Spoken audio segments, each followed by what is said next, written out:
Jeff Bezos, quand il se réveille, est-ce que vous pensez que la première chose qu'il fait, c'est de regarder le prix de l'action Amazon et de se dire, OK, je vais prendre mes actions pour la journée, je vais définir mes actions pour la journée en fonction du prix de l'action? Je ne pense pas. Alors pourquoi est-ce que nous ferions la même chose quand nous regardons le Bitcoin? Pourquoi est-ce que nous allons regarder sur l'instant présent du Bitcoin? Ça, c'est une bonne raison derrière qui est codée dans notre ADN. Notre ADN d'être primitif qui vivait dans une cave pendant des milliers d'années et qui, eh bien, dès que, par exemple, il est au coin du feu, il entend un bruit dans le buisson, il doit se concentrer directement sur le bruit dans le buisson parce que ça peut être juste un oiseau, ça peut être un tic, ça peut être une menace. Et donc, il a besoin d'attirer son attention sur le dernier moment présent. Et c'est ce qui va se passer exactement lorsqu'on fait des investissements, sauf si on arrive à justement se dire ça. Et c'est pour ça que dès qu'il y a des baisses, dès qu'il y a des hausses, nous allons nous concentrer uniquement sur le moment présent, au lieu de regarder sur le plus long moment et sur ce qui se passe. Et là, si je prends l'exemple de Jeff Bezos, eh bien, de savoir exactement le prix de l'action pour lui, Amazon, ça ne lui change pas grand-chose. Pourtant, ça change énormément sa fortune. Étant donné que sa fortune est en grande partie avec les actions d'Amazon, c'est-à-dire qu'il peut prendre plusieurs centaines de millions ou perdre plusieurs centaines de millions dans la même journée. Tu vas me dire, oui, mais ça ne change rien quand tu as déjà un milliard ou autre. Je suis d'accord, mais le principe reste le même. C'est-à-dire qu'avant, il avait moins. Donc, si c'était concentré sur ce principe de rester que sur l'axe de temps très court de ce qui se passe directement en ce moment, il n'arriverait jamais à aller là où il est allé aujourd'hui et à là où il veut aller plus tard. Et donc, essayons justement de prendre du recul et de regarder la courbe sur le plus long terme, notre système, notre investissement, tout ça. Et ça me rappelle justement une citation de Napoléon qui dit que l'homme peut agir de façon normale comme tout le monde. Pardon, je reprends. L'homme qui peut agir de façon normale quand tout le monde autour de lui perd la tête est un génie. Alors ça, c'est une citation que j'ai traduite de l'anglais. Malheureusement, je n'ai pas trouvé la définition en français de cette citation. L'homme qui peut agir de façon normale quand tout le monde autour de lui perd la tête est un génie. Et pensez à ce qui se passe à chaque fois sur le marché. Quand tout le monde s'affole, quand tout le monde se prend pour le meilleur investisseur, quand tout le monde se dit ça y est, c'est terminé. Qu'est-ce qu'il faut faire? Comment il faut agir avec raison? Je tenais à faire ce petit aparté justement avant de commencer. Aujourd'hui, qu'est-ce qu'on va voir? Comment obtenir un revenu qui vous changera la vie avec la crypto en 2021 et qui va vous apprendre à encaisser au bon moment, même si vous commencez avec rien ou que vous ne connaissez rien, par exemple pas les blockchains ou même quel coin ou crypto acheter, pas besoin d'avoir de la chance, d'astuces, ni d'avoir à passer des heures à faire des recherches sans fin. Nous allons voir tout ça et justement dans ce premier webinaire avec les avantages uniques de la crypto pour créer de la richesse, comprendre ce qui différencie ce marché. C'est très important de comprendre ça avant de pouvoir aller plus loin. Oui, c'est un titre impactant, oui, c'est un titre qui en dit derrière, mais tu vas voir qu'avec les chiffres et ce que je vais te montrer, j'espère que ça te permettra de changer ou moins de faire évoluer ton opinion. Alors, simple question, pourquoi devriez-vous investir dans les cryptos? C'est vrai, pourquoi ne pas simplement prendre des actions, des ETF ou investir dans l'immobilier? Je sais que certains d'entre vous ont déjà investi dans les cryptos, certains sont très satisfaits, d'autres peut-être un peu moins, et il y a d'autres personnes qui y pensent, qui se disent peut-être je vais investir. Eh bien, question simple, réponse simple. Sur les 12 dernières années, le S&P 500, donc ça c'est le top 500 des entreprises aux États-Unis, c'est un petit peu un indicateur pour donner la tendance globale du marché des actions, il a fait plus 527% quand on le prend à son plus bas et à son plus haut à peu près aujourd'hui. Maintenant, si nous comparons ça avec les cryptos qui ont été sélectionnés par notre système cette année, 2391%, 1113%, ça change un petit peu. En gros, on a battu les 12 plus grosses années du marché de la bourse en seulement quelques mois. 12 années ont été battues en seulement quelques mois. 12 années de performance. Et je sais ce que vous allez dire. Oui, c'est très bien. Mais quand il y a les marchés baissiers, est-ce que ce ne sont pas les pires? Ah oui, ils sont même merdiques. Et c'est pour ça que de dire qu'il n'y aurait que des marchés haussiers, ça serait mentir. Mais justement, et s'il y avait un moyen facile d'identifier les marchés haussiers et baissiers et d'investir seulement quand c'est rentable? Ici, nous avons justement un marché haussier en vert, le marché baissier son plus bas en rouge, et à chaque fois, nous voyons que ça se répète comme ça. Nous avons ici le dernier marché que tu as peut-être connu de 2018, et nous avons eh bien, cet hiver des crypto-monnaies le marché baissier qu'on pourrait appeler bear market, qui est ici. Vu que toutes les données sont enregistrées dans la blockchain, nous pouvons identifier les up and down du marché avec une précision laser. Et il existe beaucoup de façons de le faire. D'ailleurs, justement, ça a été mesuré grâce aux données sur la blockchain. Ça n'a pas été mesuré en fonction de ce qui se passait. Ça n'a pas été une lecture de OK, bon, bah, par rapport au prix. Non, ça a été une lecture par rapport aux actions qui ont été prises. Et c'est ça qui est intéressant. Nous pouvons identifier les hausses et baisses à court terme et long terme. À chaque fois, ça fait 10 ans que le Bitcoin est là et ces signaux n'ont jamais échoué. Il est donc possible d'investir seulement pendant les marchés haussiers paraboliques qui sont 10 fois plus puissants que les marchés boursiers les plus élevés et encaisser à l'instant parfait. Je sais que certains d'entre vous n'aiment pas les cryptos. C'est non réglementé, c'est un peu la jungle, les personnes qui en parlent peuvent être arrogantes, comme moi par exemple, mais si vous pouviez éviter les marchés baissiers, trader seulement dans les marchés haussiers, investir seulement dans les marchés haussiers et encaisser au plus haut, est-ce que ça ne vous ferait pas changer d'avis? Par exemple, on est sans doute ici. C'est-à-dire que nous avons une montée, le fameux bear trap, c'est-à-dire le piège, ça commence à descendre. Ensuite, nous avons les médias qui s'intéressent. Là, on rentre dans tout le grand public. Tout le monde se dit « Ok, c'est bon, c'est la nouvelle chose. Le Bitcoin, c'est fait pour la vie. Les cryptos, c'est fait pour la vie. » Le déni, dès qu'il voit que ça baisse, ok, c'est bon, c'est reparti. Et puis après, on rentre dans la peur, c'est en train de baisser, la capitulation, on se met à vendre. Et là, on est dans le total désarroi. Et après, on recommence. Ça, c'est toujours le même cycle. Tu m'as peut-être vu présenter ce graphique similaire, c'est toujours la même chose. Nous sommes au stade préliminaire d'un des marchés haussiers les plus forts de l'histoire. Vous avez seulement besoin d'un seul dans votre vie pour ressortir gagnant-gagnante. Un seul marché haussier, un seul, où vous agissez parfaitement bien, suffit à vous mettre d'accord pour toute la vie. Donc vous peut-être pensez avoir peut-être manqué le coche. Vous ne pouvez pas avoir plus tort. Voici pourquoi justement. Dans tous les marchés haussiers de la crypto, la plupart des gains se sont faits dans le dernier mois. Comme vous le découvrirez aujourd'hui, les propriétés uniques des cryptos font sauter des paliers à chaque fois. Donc nous avons exactement à quoi un top ressemble. Par exemple, en 2014, 90% des gains ont été faits le dernier mois. 90% des gains. En 2017, 60% des gains ont été faits le dernier mois. D'accord ? Ça fait quand même une différence. Vous voyez bien ici, la courbe part en flèche directement à ce moment-là. Et ça, c'est pareil ici. Donc, ce n'est pas un top en ce moment. Le marché des cryptos, ça ne se termine pas par un petit gémissement. C'est un bang, ça part, boum. C'est pas une petite baisse ou un petit truc comme ça. Non, ça part, il faut une grosse augmentation.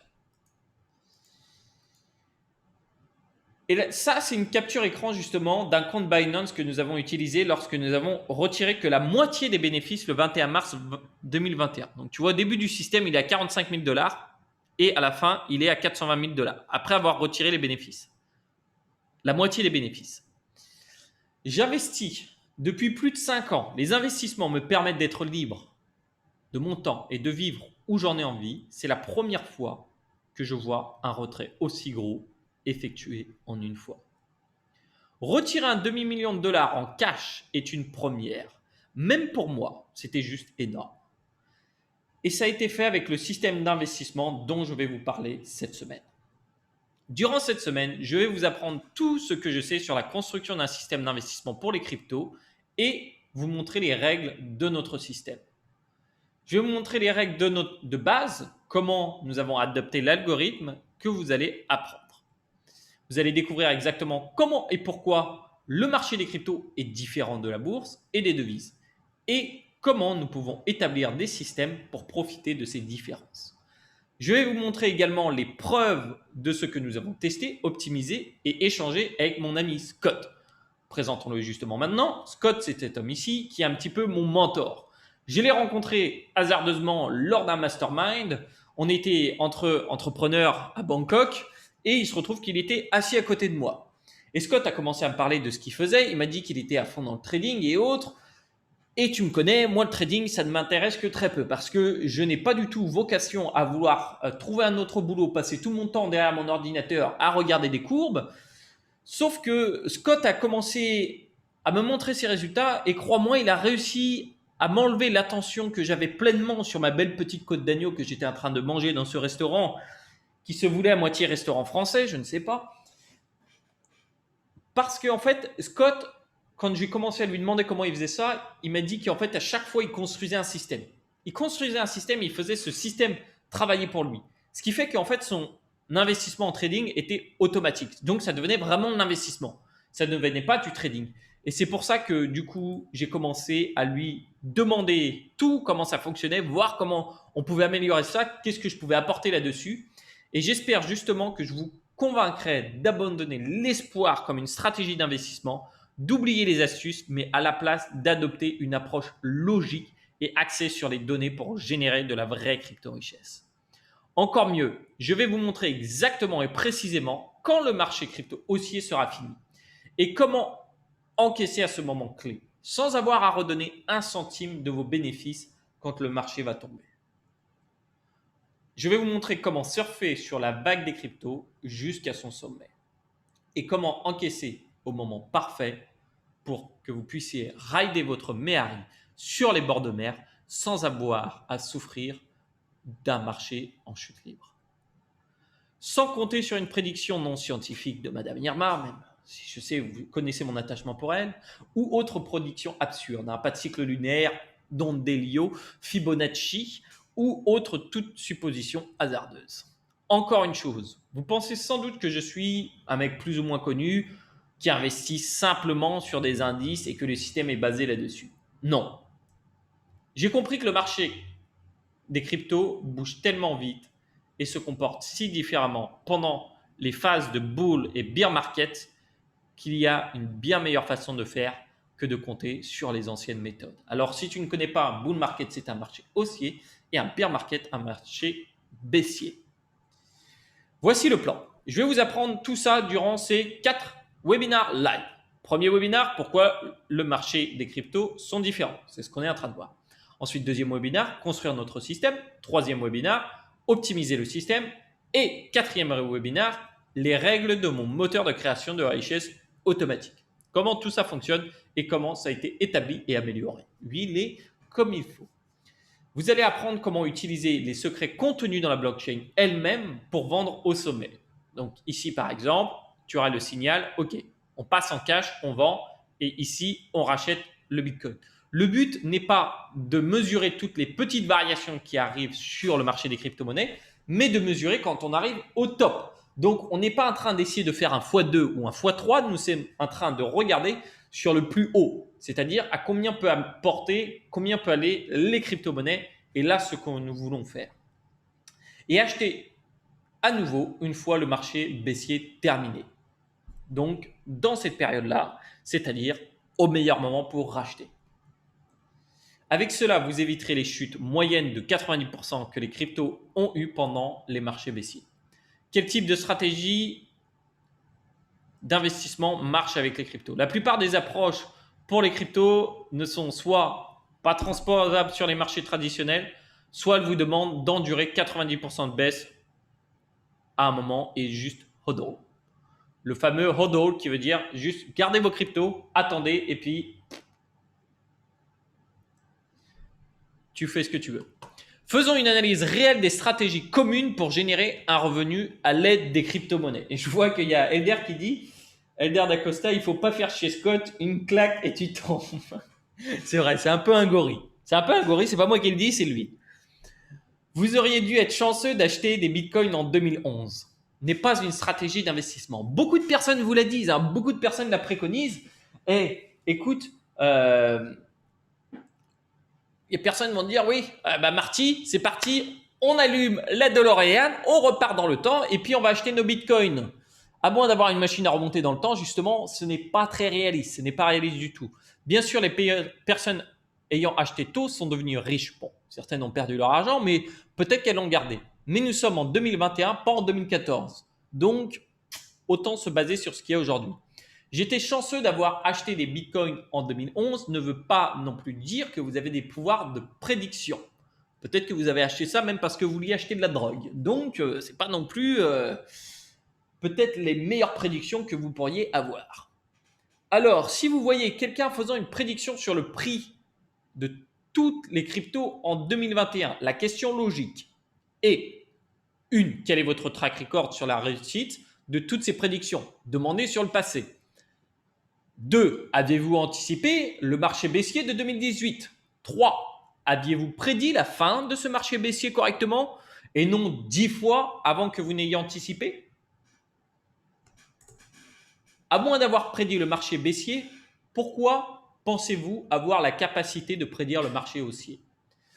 Cette phrase de Laurent Bernu, je pense qu'elle est très importante parce que nous voyons toujours le même type de personnes arriver quand ça monte, toujours savoir ce qui va se passer. Et puis, bien sûr, il n'y a plus personne qui sait quoi faire quand ça baisse. Donc, regardons justement un petit peu ce que les grands malins nous ont conseillé, nous ont dit, ce qu'elle a été les évolutions sur le marché des crypto-monnaies. Quelles ont été les grandes prédictions, le grand jeu des prédictions. John McAfee, le fondateur du célèbre antivirus, a promis de couper son pénis et de le manger si le Bitcoin n'était pas à $1 million fin 2020. Nous avons ici son beau tweet quand même, qui disait ça. Il utilisait un fabuleux modèle et qui savait que bon, bah voilà, si le Bitcoin n'atteint pas 1 million à la fin de 2021, il va faire ce qu'il vient de dire. Spoiler alerte, désolé de gâcher la surprise, John McAfee va se faire emprisonner pour toutes les manipulations de marché qu'il a fait et les non-déclarations de ses bénéfices et autres, et il va sans doute finir ses jours en prison. Anthony Pompilano, alors lui, il a un truc bien à lui. Bitcoin descend, il achète Bitcoin. Bitcoin monte, il achète du Bitcoin. Facile. Donc nous avons ses prédictions ici en décembre 2017 pour le prix de 2019. Sorti d'un chapeau, je suppose. Il devait avoir un chapeau magique. Alors, nous avons le Bitcoin à 100 000 $. Bon, c'était à 7 550. L'Ethereum à 3 000 $. Bon, c'était à 140. Le Litecoin à 2500. Bon, il était à 44 $.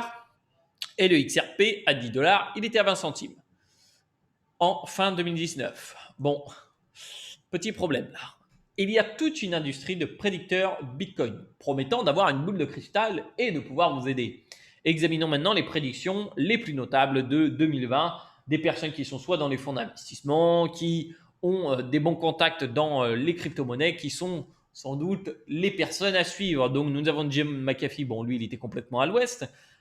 Nous avons ici Mark Izuko pour Creek Investment. Bon, alors lui, c'était pareil. Ensuite, là, chez WC, Head of Blockchain at PwC, donc un cabinet de consulting. Bon, lui, il est complètement faux aussi. Alors, d'ailleurs, il trouve toujours des prix ronds comme ça. Il les sort du chapeau, c'est plus simple. La personne chez OKEx, qui est un exchange, bon, bah là, il est assez faux. Nous pouvons voir encore des prix complètement faux. Là, c'est un fondateur d'une entreprise de blockchain encore. Blockstream, pareil. Donc, tout le monde a faux. Ici, ils ont un petit peu moins faux. Un petit peu moins. Mais ce n'est pas la folie non plus. Donc, de toutes les personnes dans l'industrie, les seules qui se rapprochent de la réalité, c'est celle-là. Et il y en a un paquet qui disaient complètement n'importe quoi. Ce que je veux dire, du coup, c'est les personnes les plus intelligentes dans l'industrie qui vivent et respirent la blockchain n'ont aucune idée de ce qui vous attend. Donc, pourquoi écouteriez-vous ces clowns? Le discours de vente en général est que tel ou tel shitcoin est le nouvel Bitcoin ou nouvel Ethereum. Mais en réalité, il n'y a qu'un seul Bitcoin et à chaque fois, nous allons avoir ça. Donc, quand il y a un tuyau, il y a un robinet. Ça, c'est un vieil adage des marchés. Et aussi, quand il y a un tuyau, il y a un Rousseau derrière, surtout si c'est un bon tuyau. Regardons quelques-uns des shitcoins dans lesquels j'ai personnellement investi et comment ils ont tenu durant le grand hiver crypto de 2018-2019. Ça va pas être facile à regarder. Mais les plus gros placements, il y avait du NEO, du ICX, du ZRX, du TRX, du OMG, du ETH. Alors on va regarder quelques graphiques ensemble, c'est parti. C'est moi, un investisseur plus ou moins reconnu avec de nombreux followers effrayés de louper le coche avec des shitcoins au zénith de la folie. C'est ce que j'ai fait. Je n'avais même pas encaissé mon investissement initial et j'ai décidé de surfer sur la vague pensant qu'elle n'allait jamais casser. Con. Très con. Je l'ai été. Et il faut apprendre de ses erreurs. C'est normal. Il est important de comprendre que ce phénomène, quand le Bitcoin atteint son sommet, les actifs plus risqués continuent de monter. Cela est normal. Cela arrive de manière fiable au point culminant de tous les marchés. En effet, ce phénomène a été observé justement dans la bourse depuis 1932, quand Dow Jones, oui le Dow Jones, l'a découvert. Donc tu vois, un des plus vieux marchés boursiers, si ce n'est le plus vieux, avait ça. Alors regardons exactement justement ce qui s'est passé. Le Bitcoin, lui, c'était en 2017, 18 décembre 2017, qu'il atteint son top. Et les altcoins ont pris le dessus. La plupart des connus ont triplé dans les 2 semaines qui ont suivi le sommet du Bitcoin. Par exemple, mes placements Neo, ETH, TRX et autres. Là, nous avons justement Neo, sommet du Bitcoin ici, 2018. Neo qui prend un élan énorme. Et ici, nous avons la chute qui arrive direct. Et là, moi, je commençais à penser à vendre. Pensant que Neo était le nouvel Ethereum chinois, quoi. C'était le truc à avoir. Justement, je voulais te montrer d'autres petits graphiques. On va pouvoir regarder d'autres cryptos quand même. On va regarder ça quand même. Alors, tiens, justement, c'était ça. Tac. Ici. Mais remarque, j'aurais sans doute récupéré en 2021. Tu vas te dire, non, non, non. Il y a un phénomène dans les investissements propre à la nature humaine. C'est-à-dire que, tac, pardon. Normalement, c'est bon, je vous ai récupéré. La plupart sont toujours en dessous de leur plus haut sommet. Pourquoi ça arrive? Parce que les buy holders vendront toujours quand ils ont récupéré leur investissement. Je l'ai encore entendu 2 ou 3 fois cette semaine, 2 fois cette semaine, il me semble, et la semaine dernière une fois, des personnes qui me connaissent, des personnes à qui j'ai pu aider dans leurs investissements qui disent non mais je vais attendre que ça revienne au moins à ce que j'avais investi pour vendre. C'est totalement idiot. Il n'y a aucun bénéfice à faire ça. C'est juste mental de se dire qu'on ne veut pas assumer l'erreur, qu'on ne veut pas accepter ça. Et on va prendre cet exemple-là, justement. Tac. Je vais te montrer des... Alors, je veux cacher cette barre. Voilà. Normalement, tu dois voir mon graphique. Tu dois voir mon graphique. Je vais remettre le chat parce que je ne le vois pas. Clac, ici. Alors, où est-ce qu'il est?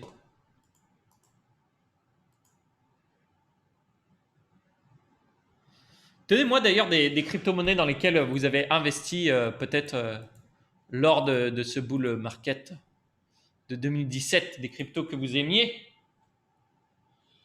Moi aussi, je pensais que Neo, c'était le nouvel Ethereum. Alors justement, Neo, bon bah là, t'étais un génie si tu avais investi en 2018, sauf que là, ici, on est en 2021, on n'est toujours pas revenu à son sommet, hein. On en est loin et la chute là, elle est encore plus forte, quoi. Donc on peut prendre d'autres cryptos, hein, je sais pas, on peut prendre OMG USD sur Kraken. Est-ce qu'il y avait assez de temps là-dessus? Est-ce que des fois les cryptos elles sont, non, il est arrivé trop tard dessus, j'ai pas assez de graphiques. On va prendre, ok, sur Binance. Bon bah là, ouais, c'était un bon investissement en 2018. Poum poum, petit saut comme ça rebondit et nous sommes vraiment loin, loin, très loin. Donc d'avoir gardé juste ces crypto-monnaies, de faire le fameux ouais, juste hodl, tu attends, tu regardes ce qui va se passer. Bah, tu peux remercier ceux qui te disent ça parce que ça allait pas vraiment aider. Alors, est-ce qu'il y en a d'autres Marco qui dit j'en ai toujours du Neo ONG d'ailleurs depuis 2017, tu vois justement. XRP. Alors XRP, je sais qu'il y a eu des mouvements. Il y a eu des mouvements XRP parce que toutes les crypto-monnaies ne sont pas forcément descendues tout du long. XRP USD, où est-ce que je vais le trouver? Je vais prendre Binance pareil. Eh bien, nous sommes encore loin de son top, hein. À 3,50, ici, on a à peine touché 2 dollars. Donc, de buy and hold, c'est juste inutile. Alors on a Étienne qui dit EGLD. EGLD. Tac, tac, tac. Tether USD. Ok, ça devrait être ça. Bah là, il n'est pas assez long. J'ai pas assez de. Il n'y a pas assez de données là-dessus. C'est une crypto récente. Est-ce que je peux l'avoir sur un autre marché? Peut-être que c'était. Bah non, là, hors sujet, les gars. GLD, c'était pas apparemment. J'ai pas assez de données. Alors, je vais essayer de trouver un autre moment. Peut-être que vous l'avez. Quand est-ce que vous l'avez acheté?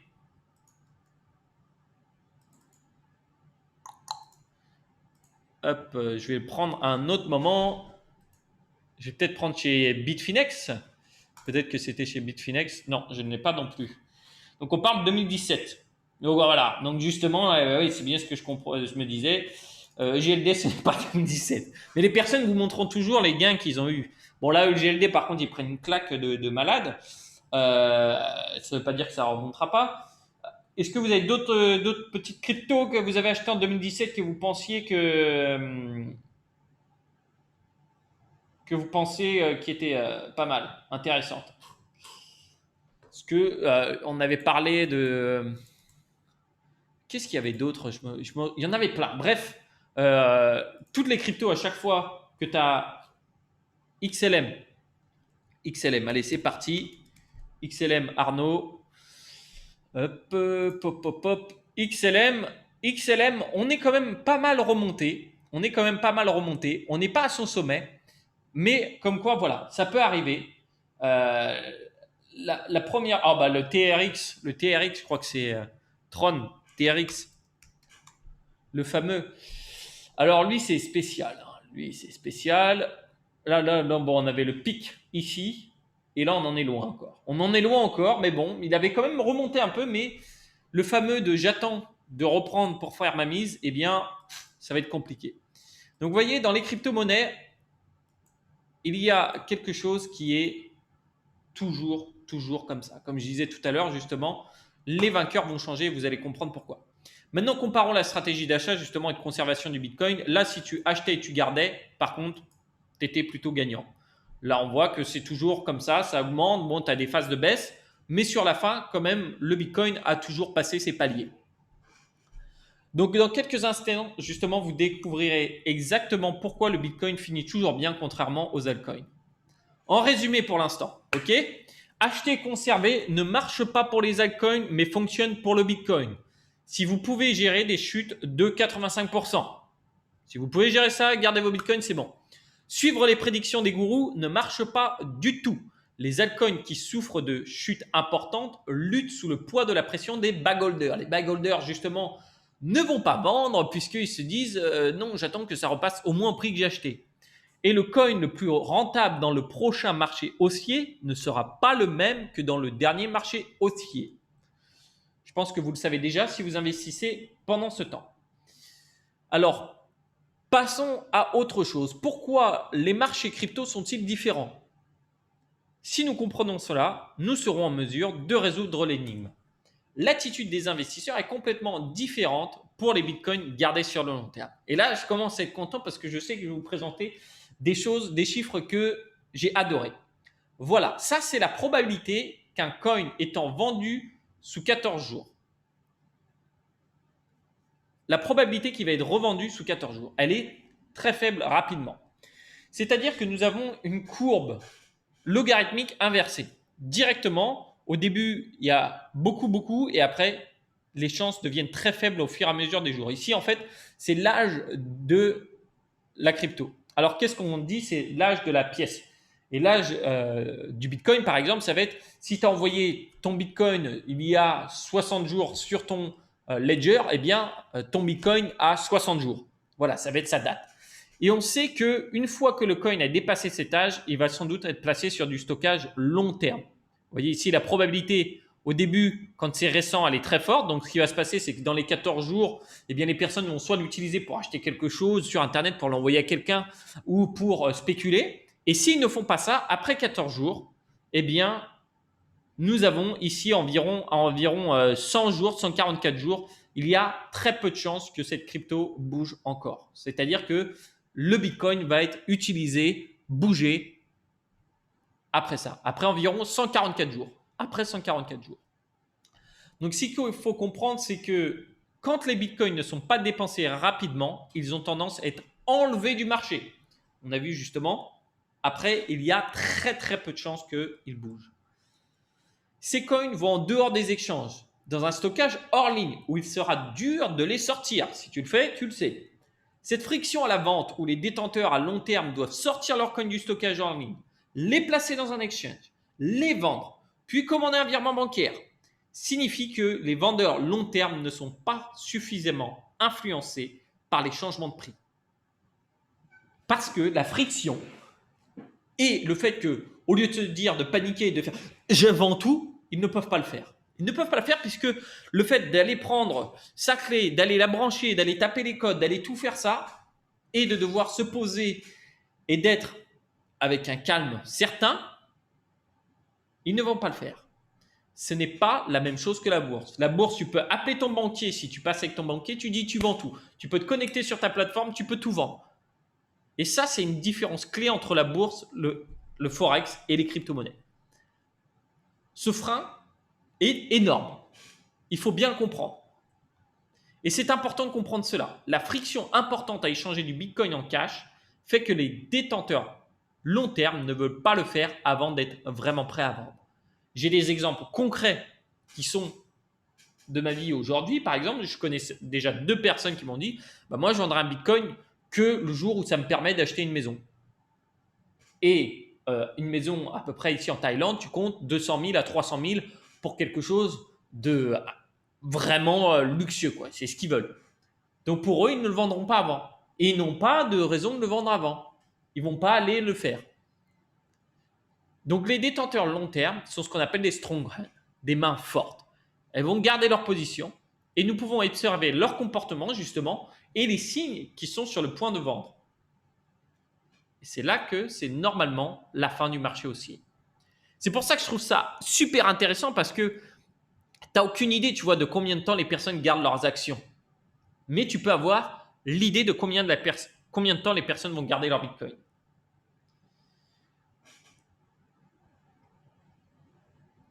Et nous sommes d'accord, je pense, un marché est fait de 2 côtés, les acheteurs et les vendeurs. Tout le monde est d'accord là-dessus?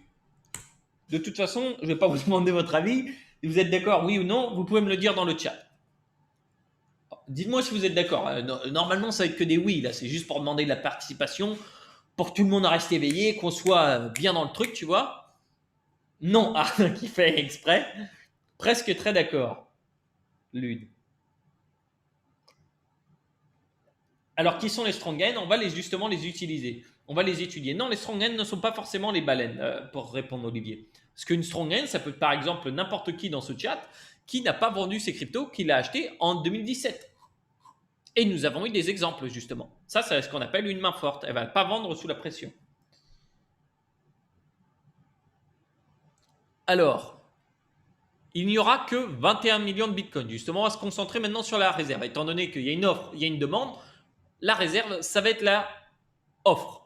Ces 21 millions de bitcoins sont mis sur le marché à l'aide d'un programme et le montant réduit environ tous les 4 ans. C'est ce qu'on appelle le halving. C'est diminuer de moitié la production. C'est comme ça que ça se passe.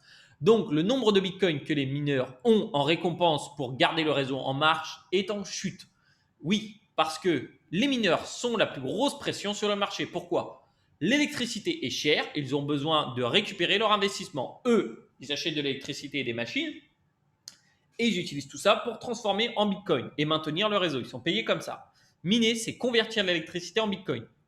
Et c'est une autre différence clé entre la crypto et les marchés traditionnels. Cet approvisionnement, justement, il va être décroissant, ce qui favorise une augmentation du prix dans le temps. Et non, c'est évident, puisque si l'offre baisse, la demande augmente petit à petit. Voici comment l'approvisionnement Bitcoin a suivi le prix. Regarde, nous avons à chaque fois, quand l'approvisionnement baisse et coupé de moitié, eh bien, nous avons la courbe qui monte. Donc, nous avons à chaque fois le nombre de Bitcoin ici qui est produit. Et si on suivra ce modèle, on n'est pas loin d'1 million. Cet approvisionnement contrôlé est la clé pour comprendre l'ascension perpétuelle du Bitcoin long terme. Donc, tu vois ici, on pourrait avoir 1 million environ ici ce qui nous fait du 2025. Si ça suit ça, d'1 million par Bitcoin. Donc, de moins en moins de nouveaux Bitcoin arrivent sur le marché. Quels sont les autres facteurs? Ça, nous l'avons déjà vu. Maintenant, les autres facteurs, vous avez oublié votre mot de passe. Pas de chance, il n'y a pas de réinitialisation. Vous avez fait des erreurs de sécurité, tout ça. Bon, bref, il y a 3 millions de Bitcoin à peu près, c'est estimé, qui sont perdus.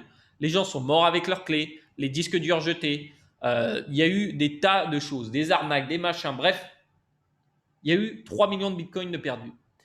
Et les autres baleines dans le marché sont les exchanges. Alors regardons justement le nombre de coins que les exchanges ont de disponibles à la vente. Vous vous rendez bien compte que ce genre de chiffres, tu ne les aurais pas du tout sur d'autres marchés. Et c'est là aussi tu peux faire des études comme ça sur le comportement, sur ce qui se passe vraiment. Tu peux avoir une avance et un avantage concurrentiel énorme. Donc justement, le prix du Bitcoin a explosé quand les exchanges ont commencé à avoir une pénurie de Bitcoin. Et oui, s'ils ont moins de Bitcoin à vendre, bah forcément, il y a une baisse. Et quand les personnes vont retirer leur Bitcoin des exchanges pour le mettre sur un ledger ou autre, eh bien là, ça va être quelque chose. Alors la réglementation en plus anti-blanchiment d'argent sont strictes, surtout aux États-Unis. Donc c'est compliqué de mettre ses sous dans la crypto et c'est pénible de les sortir. Cette friction fait que les marchés haussiers sont plus forts, mais aussi les marchés baissiers sont aussi plus forts. Le marché est comme un grand cinéma avec une petite porte. Et la meilleure façon de repérer un idiot est de savoir s'il se concentre sur la taille du cinéma ou celle de la porte. C'est une citation de Nassim Taleb dans Skin in the Game. Je pense que c'est important. Donc, nous avons la capitalisation du marché qui est en fait le prix de chaque crypto-monnaie fois le nombre en circulation. Et nous avons la liquidité qui va être la taille de la porte.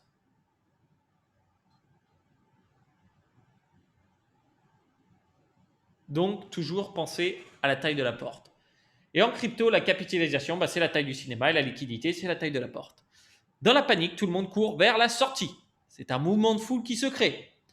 Vous voyez bien des mouvements de foule, on en a eu plein en France il n'y a pas si longtemps que ça, quand il y avait eu des choses qui se passaient. Tous les mouvements de foule, à chaque fois, les personnes vont se ruer vers la porte et ça ne passe jamais. Donc, le dernier facteur qui influence le marché maintenant, c'est les stablecoins. Alors, les stablecoins, par exemple, comme Tether ou USD Coin, permettent aux échanges de monnaie non fiat de fonctionner. Donc, ils ont une monnaie qui est non fiat, mais stable, qui permet de pouvoir facilement stocker un petit peu des profits et autres. Par exemple, vous ne pouvez pas échanger des bitcoins pour des dollars sur Binance de façon simple pour le trader sur les marchés. Ça va être un virement. Donc, la plus grosse plateforme, mais vous pouvez les échanger contre des USD ou Tether. Un Tether, c'est un faux dollar. Et en effet, les Tethers sont imprimés de nulle part, comme les dollars de la réserve fédérale. Et de même façon que l'argent imprimé fait monter la bourse, les Tethers font monter le marché des cryptos. Alors, regardez justement comment les stablecoins font démarrer les marchés haussiers. On me demande ce que c'est non fiat. Les monnaies fiat, c'est ce qu'on appelle les monnaies créées de tel. C'est un mot latin, c'est-à-dire qu'elles ont été créées comme ça, quoi. Ça a été décidé et ça a été créé comme ça, de rien. Ça a été créé et c'est vraiment comme ça que sont faites nos monnaies aujourd'hui. Les monnaies qui sont régulées par les États comme l'euro enfin plutôt par les banques centrales comme l'euro et le dollar ont été créées à partir de rien. Donc ça a été totalement décidé. Donc ici nous avons le ratio justement de stablecoin disponible sur le marché. On est en bear market en 2018, un ratio fort. Ensuite on est à un ratio stable en 2019 et en 2020-2021, la explosion puisque nous avons un ratio qui diminue. Alors en résumé, les différences cruciales entre la crypto et les marchés traditionnels, c'est la friction de faire entrer et sortir de l'argent.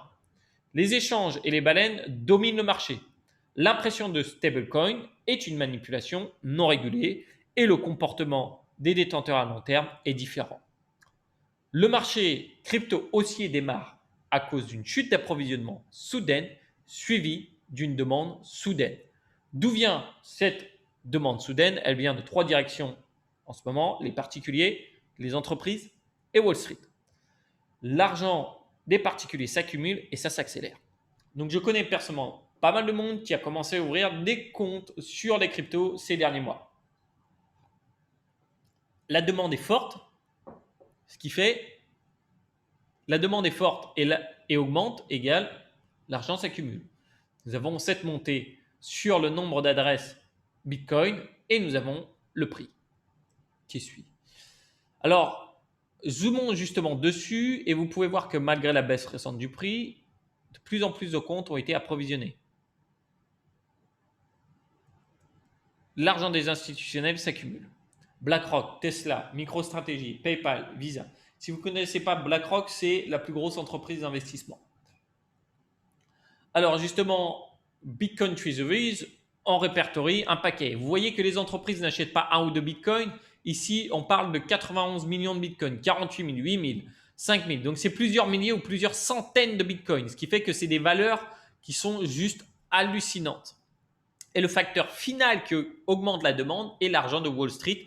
Donc avec l'ETF Grayscale qui a acheté rien que cette année 650 000 Bitcoin. Alors Grayscale est un ETF qui permet d'avoir en fait accès au Bitcoin depuis le marché boursier. On achète des parts de cet ETF et eux s'occupent d'acheter du Bitcoin pour nous, s'occupent de le sécuriser et autres. Et beaucoup de personnes vont préférer ça. Et Grayscale a acheté énormément de Bitcoin, 650 000. Je ne sais pas si vous vous rendez compte. Rien que cette année. Alors, je parie que certains pensaient qu'il n'y avait pas de fondamentaux dans les cryptos. Est-ce qu'aujourd'hui, vous avez changé d'avis?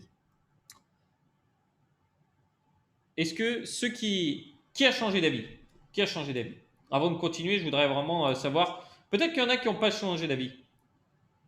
Peut-être qu'il y en avait déjà qui avaient le même avis avant, hein. Par exemple, Arnaud qui dit non, il n'a pas changé d'avis. Alors, Luc qui dit moi, je vends tout. C'est une idée. Peut-être, on verra. On a Vince. Ah, c'était une joke de Luc. Eh les gars, je peux pas voir si vous souriez, moi, derrière le chat, hein. Alors, il y en a qui envoient des messages en privé, d'autres qui envoient à tout le monde. Donc, ceux qui étaient déjà crypto, je me doute que vous n'avez pas changé d'avis et que vous avez peut-être justement eu votre avis de renforcer. Donc, sur les autres qui n'étaient pas en fait attirés par les crypto-monnaies, peut-être que vous avez changé d'avis. Peut-être que vous avez changé d'avis. Écoutez, c'est à vous de le dire justement dans les commentaires. Alors, nous pouvons séparer justement l'approvisionnement en trois parties. Liquide, très liquide et illiquide. Nous pouvons voir ici justement en bleu que la partie investissement liquide est juste énorme et qu'elle grossit de plus en plus. Le très illiquide est aussi gros, mais le liquide, lui, est vraiment mince par rapport à ce qui se passe vraiment. Donc, cela arrive à cause de l'achat de Bitcoin qui sont ensuite mis en stockage hors ligne et donc en dehors du marché. À partir du moment où ça arrive, eh bien, là, les personnes retirent tout ça. Donc, 78% des bitcoins disponibles est désormais illiquide. Qu'est-ce que ça implique? Les coins illiquides ne déclenchent jamais de stop loss. Il n'y a pas d'ordre qui va passer, boum, boum, boum, ce qui va se faire. Une simple chute quotidienne, quelle que soit la taille, ne fait rien. Et ils ne vendent pas non plus pour un plus ou moins 20%. Ça ne les intéresse pas. Et je connais beaucoup de personnes qui ont justement ça, qui ne vendraient pas pour des petites montées comme ça. Ils ne sont pas là pour ça. Dans les crypto-monnaies, les investisseurs ne sont pas là pour aller chercher du plus 30%, 50% ou même 100%. Ils ne sont pas là du tout pour ça, ils veulent beaucoup plus. Et la chose à laquelle vous n'avez peut-être pas pensé, quand de l'approvisionnement illiquide se vend, c'est à ce moment-là que c'est enfin fini. Et nous avons la technologie pour monitorer cela. Je parie que certains pensaient qu'il n'y avait pas de fondamentaux dans les cryptos. Qui a changé d'avis? Je veux que vous compreniez que le marché haussier n'est pas dû au hasard ou lié à la chance ou à des manipulations, peut-être un peu, mais pas que. C'est arrivé suite à l'approvisionnement décroissant et à la hausse de la demande. Comme nous en avons parlé justement aujourd'hui, c'est les facteurs clés, c'est les fondamentaux clés que nous avons vus. Ça a été extrêmement aligné avec ce que nous avons dit. Et la hausse des prix forcément attire de nouveaux acheteurs, ce qui provoque une hausse des prix encore plus rapide, ce qui attire encore plus d'acheteurs. Et c'est une boucle positive qui ne peut finir que d'une seule façon. Un sommet jamais atteint, digne de figurer dans les livres du record. Ici, nous sommes en route pour un sommet entre 200 et 400 000 dollars pour 2022. En suivant le cycle macro du Bitcoin. Attachez votre ceinture. Nous allons faire un paquet de thunes. Ce marché, ça va être quelque chose. Donc justement, dans le prochain webinaire, nous allons regarder comment commencer à travailler avec notre système dès maintenant grâce au premier principe que nous avons vu juste avant. Et je veux que vous ayez une compréhension claire de cela et que ce soit très concret et détaillé. Donc, on va pouvoir se retrouver au prochain webinaire. Je t'enverrai le lien. Si tu n'as pas le lien ou si tu n'es pas inscrit, peut-être que tu regardes la rediffusion, eh bien, clique dans la description, tu auras le lien pour t'inscrire au prochain live et tu pourras avoir justement accès à la session de questions-réponses qui va se passer de suite où je vais pouvoir regarder ce qui se passe et pouvoir répondre à tout ça. Parce que dans le prochain webinaire, on va voir comment mettre en place ça, comment commencer à utiliser ces chiffres. Déjà, nous avons pu comprendre beaucoup de choses et c'est ce qui va te permettre d'aller plus loin, crois-moi. Et bien sûr, si tu es sur YouTube, pense au petit pouce bleu. Voilà, le pouce bleu en fin de vidéo, qui fait ça, on ne sait pas. Alors, je vais regarder maintenant si vous avez des questions dans le chat afin de pouvoir vous aider peut-être. Je vais regarder s'il y a eu déjà.